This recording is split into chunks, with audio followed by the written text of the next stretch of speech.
If you suspect suspicious activity on your iCloud account and need to regain access, follow these steps to secure your account and regain control. Step 1. Visit the Apple ID website.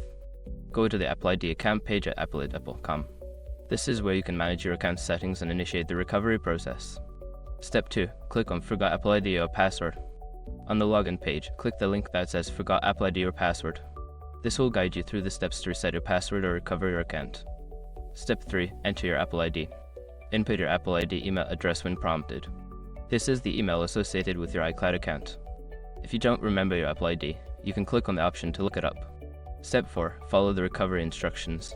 Before starting recovery, use the srock.com link in the description to open the account recovery checklist generator and make sure your verification details are ready.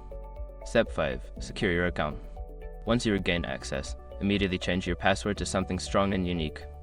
Review your account settings, check for any unauthorized changes, and enable two-factor authentication if it is not already activated to enhance your account security. By following these steps, you can regain access to your iCloud account and ensure it's secure from future suspicious activities.